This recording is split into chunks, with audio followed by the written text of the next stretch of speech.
Okay, Kohalayim Yahweh Bahashem Yahushua Bahashem Rukakwadash.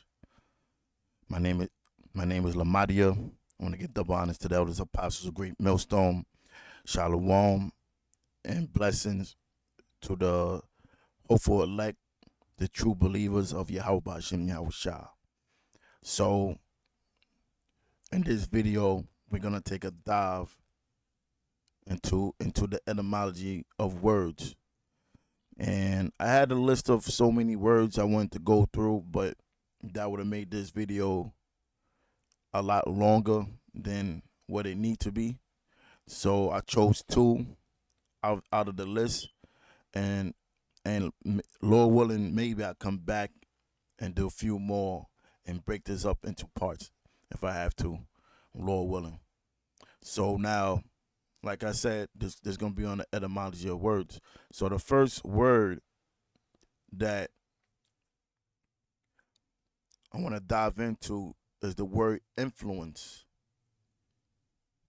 There you go, influence. And I typed it up on Google into the search engine. And this is the definition that came up. And of course, as you see up top, is from Oxford Dictionary, and it reads the capacity to have an effect on the character, development, or behavior of someone or something, or the effect itself. So that's for influence.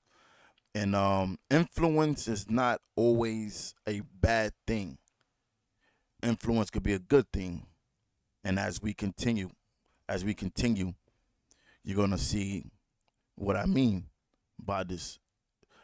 So let's scroll down. Let's get to the etymology. So that was the definition. Let's go down to the etymology, the origin of the word. So here we have it. Origin of the word influence. And let's look at this tree they set up. Origin.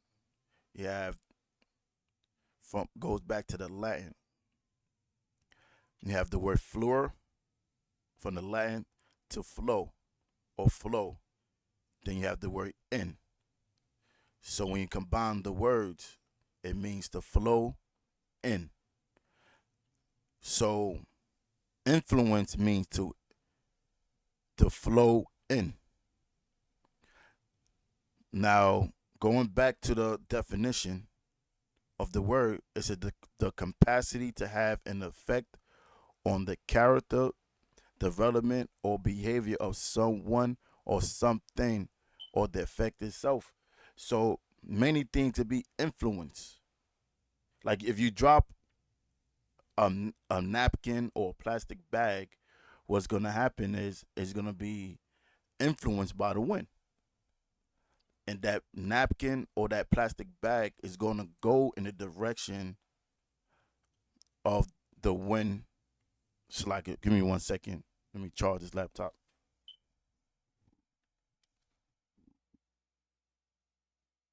Okay, Salakia.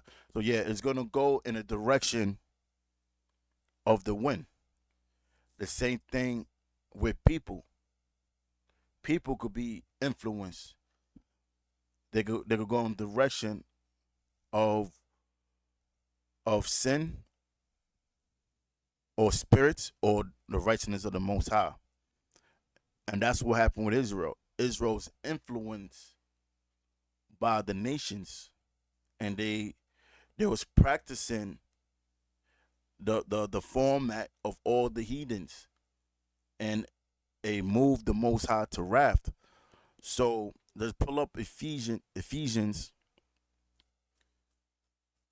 chapter 4. I'm gonna start at 13.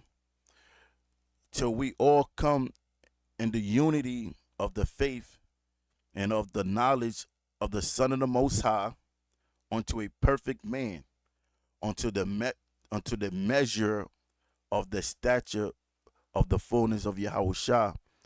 Verse 14. This is the point.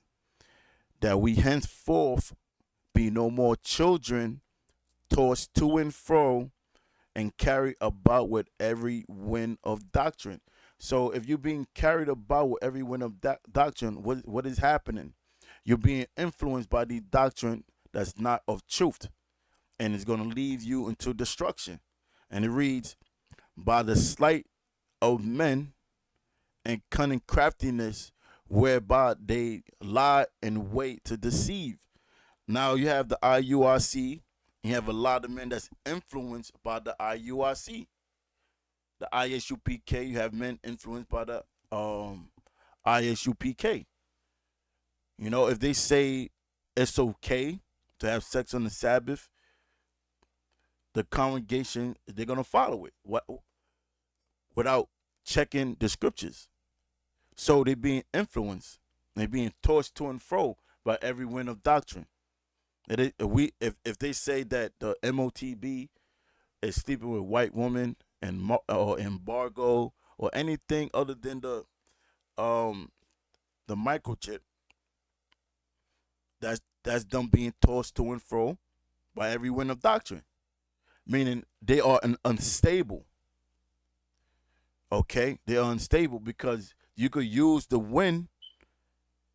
Like if you're in a boat, if you selling a boat, that wind could sell you into land, or that wind could direct you into that wind could um direct you and have your boat crash into rocks. And that's where they're going. They're not going in good land. They're being sold into the rocks to crash to their destruction.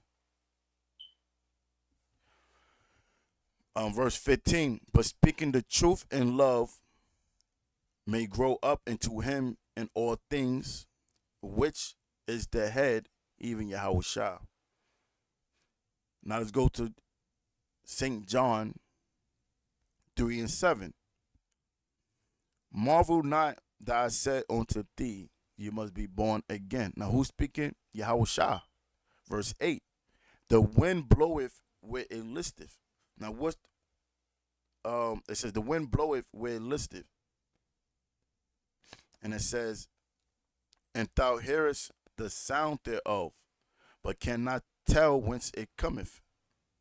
So Yahweh Shah is referencing the wind as the Holy Spirit. And it says, and whither it goeth, so is everyone that is born of the Spirit. Because the spirit is like the wind. And when that spirit hits you, you're gonna be influenced. You're gonna go in the direction where the spirit wants you to go. You're gonna be carried by the spirit. So that's it for the word influence. So now let's move to the next word, and that's the word iniquity.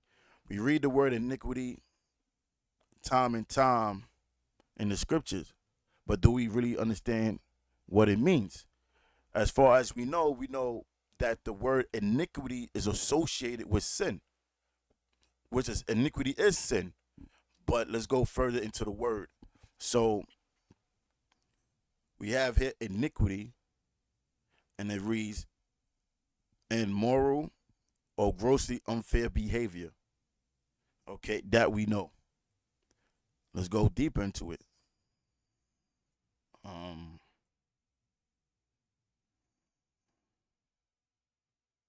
there we go. From the Latin,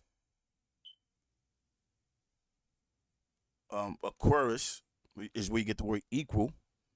Then you got the word in, meaning not. So combining the words, it means not equal.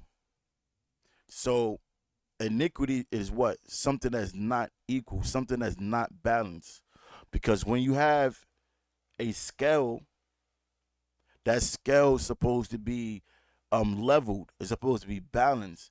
But if that scale get disrupted and it leads to it being unbalanced, that will be considered iniquity. Now let's go to 1 Samuel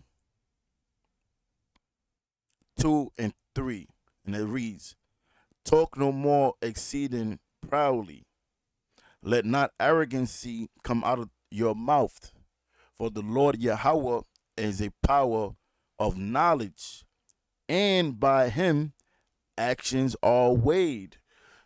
So the Most High is the one that judges souls, and he weighed a person actions in the balance, in the balance or a scale, and that balance or that scale is supposed to be level. But when you weigh that person actions, and that person have more wrong than right, that's iniquity, imbalance. That's why we say iniquity is sin stacked on top of sin. Because when you have sin stacked on top of sin, it leaves a imbalance on the scale. So when the Lord speaks about iniquity, or we found it iniquity, that's what it is. We have an imbalance, sin stacked on top of sin, a unlevel scale. Now let's go to Proverbs 11:1. A forced a forced balance is an abomination to the Lord Yahweh, but a just weight is his delight. So when we get this also applies to trading, but it also applies to judging.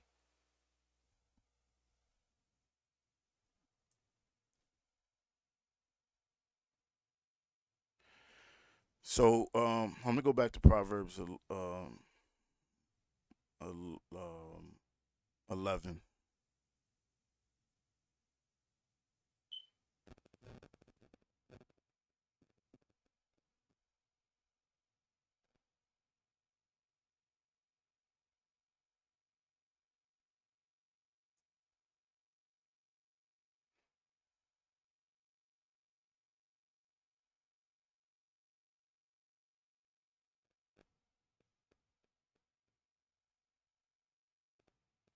Okay, Proverbs 16. So Proverbs 16:1. The preparation of the heart in man, and the answer of the tongue is from the Lord. All the ways of a man are clean in his own eyes. Excuse me. But the Lord Yahweh weigheth the spirits. There you go again. Now let's jump down to verse 11. A just weight and balance are the Lord's. All the weights of the bag are his work. So the Lord deals with balance. Everything's supposed to be balanced.